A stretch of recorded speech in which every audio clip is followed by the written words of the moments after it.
नमस्कार। आप सभी को पता है कि जीजीटी विश्वविद्यालय की परीक्षाएं मई से शुरू होने वाली है और उम्मीद करता हूँ आप सभी लोग अपने अपने परीक्षाओं की तैयारी में जुटे हुए होंगे। तो आज के इस वीडियो में हम विश्वविद्यालय जो परीक्षा आयोजित करने जा रहा है सत्र 2022 के लिए, उसकी बारे में आज हम चर्चा करेंगे कि किस पैटर्न पे ये परीक्षाएं आयोजित की जाएंगी। हालांकि आप सभी लोग जानते हैं कि विश्वविद्यालय जो है इस वर्ष ऑब्जेक्टिव प्रश्न पत्र आपको देगा और उसी आधार पे आपकी परीक्षाएं होने जा रही हैं। तो इस चीज़ को आपको ध्यान में रखना है कि इस साल जो है आपको डिस्क्रिप्टिव सवाल हल नहीं करने हैं, डिस्क्रिप्टिव प्रश्न पत्र आपको नहीं आएगा, केवल ऑब्जेक्टिव प्रश्न पत्र ही आएगा, यानी कि केवल वस्तुनिष्ठ प्रश्न आपको आएंगे। प्रत्येक प्रश्न के लिए आपके पास 4 ऑप्शन दिए जाएंगे और उन 4 ऑप्शंस में से आपको एक सही विकल्प का चुनाव करके उस विकल्प का जो गोला है वो OMR शीट के अंदर भरना है। तो इस चीज़ को आपको ध्यान में रखना है। इसी विषय को हम थोड़ा सा आगे और खुलकर इस पर बात करेंगे कि किस तरीके से आपका इवैल्यूएशन किया जाएगा, किस तरीके से आपका मूल्यांकन किया जाएगा। तो ये हम लोग आज देखने वाले हैं इस वीडियो में। तो आप सभी को पता है कि 26 मार्च को दैनिक भास्कर के अंतर्गत एक न्यूज़ आई थी और उस न्यूज़ में विश्वविद्यालय के द्वारा परीक्षा का जो पैटर्न है उसको स्पष्ट किया गया था कि ये परीक्षाएं किस तरीके से होने जा रही हैं, क्योंकि ये अपने आप में एक नई पद्धति है जो कि कोरोना काल की विषम परिस्थितियों के कारण विश्वविद्यालय को लागू करनी पड़ी है। तो इसी चीज़ को आज हम समझने की कोशिश करेंगे। जैसे कि आप यहाँ पर देख पा रहे हैं कि परीक्षा में साफ साफ लिखा हुआ है कि आपको 75% प्रश्न हल करने हैं। तो इस 75% का क्या मतलब हुआ और किस तरीके से आपके प्राप्तांक निकाले जाएंगे, इसी विषय के ऊपर आगे हम चर्चा करेंगे। तो इस चीज़ को आप समझने की कोशिश यहाँ पर करिएगा। देखिए, आपको जो क्वेश्चन बुकलेट मिलेगी उसके अंदर आपको 100 ऑब्जेक्टिव क्वेश्चंस मिलेंगे, यानी कि 100 वस्तुनिष्ठ प्रश्न मिलेंगे। आपको उसमें से 75 सवाल हल करने हैं, यानी कि 75 आपको अटेम्प्ट करने हैं और प्रत्येक सही प्रश्न के लिए आपको 1 अंक दिया जाएगा। तो इसका मतलब ये है कि आप अधिकतम 75 मिल आपको पाएंगे, यानी कि 75 में से 75 will be correct, it means 100%।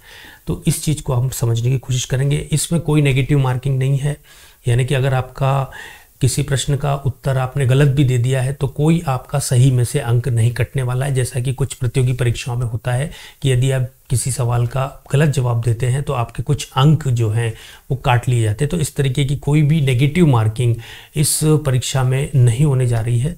तो आपको निश्चित रूप से 70 के 75 क्वेश्चंस अटेम्प्ट ही करने चाहिए। हो सकता है आपको पता नहीं हो, लेकिन संभावनाओं के आधार पर भी आप टिक करेंगे और यदि वो गलत भी हो जाता है तो उसका आपको कोई खामियाजा या नुकसान नहीं होगा। इसलिए आपको ध्यान रखना है कि पूरे में से यानी कि 75 के 75 सवाल हल करने आएंगे, 100 करने हैं केवल 75। ये चीज़ को आप ध्यान रखिएगा, पूरे 100 नहीं करने हैं, 25 आप छोड़ सकते हैं। जिन 75 सवालों पे आप कॉन्फिडेंट हो, आपको लगे कि हमें इनका पता है, उन्हीं सवालों को पहले हल करिए और फिर बाद में आपको लगे कि इसमें थोड़ा सा डाउट है तो हल तो उसे करिए, क्योंकि उसका कोई नकारात्मक परिणाम जो है आपके मूल्यांकन पर नहीं पड़ने वाला है। तो उसको हल जरूर करिए। अगर वो सही निकल जाता है तो निश्चित रूप से आपको अधिक अंक प्राप्त हो पाएंगे। तो इस चीज़ को आप समझिए।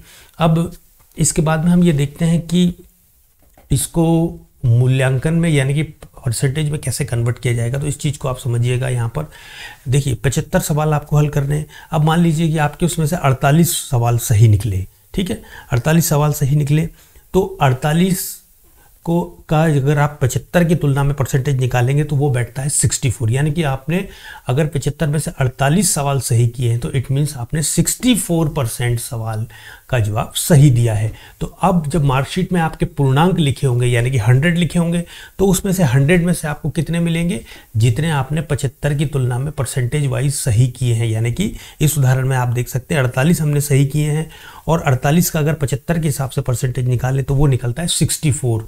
इसका मतलब ये है कि जब मार्कशीट आपको मिलेगी उसमें आपके पूर्णांक लिखे होंगे 100 लिखे होंगे और तो उसमें से आपको कितने मार्क्स मिलेंगे, 64। समझ गए आप इस चीज़ को। यानी कि 75 में आप जितना परसेंटेज वाइज स्कोर करेंगे उतना ही आपको 100 पूर्णांक में से मार्क्स दिए जाएंगे। तो इस चीज़ को आप ध्यान रखिएगा। यानी कि 75 में से मान लीजिए आपके 58% आते हैं तो आपको 58 मार्क्स 100 में से मिलेंगे। यदि आपके 70 आते हैं तो आपको 70% आप स्कोर करते हैं तो निश्चित रूप से आपको 70 मार्क्स आपको 100 में से मिलेंगे। तो इस चीज़ को आप ध्यान रखिएगा। दो महत्वपूर्ण चीज़ें आपको ध्यान रखनी है, 100 सवाल आएंगे, आपको केवल 75 मैक्सिमम अटेंड करने हैं, यानी कि 25 आपके पास ऑप्शन है। यदि आप नहीं आते हैं तो आप 25 सवालों को छोड़ सकते हैं।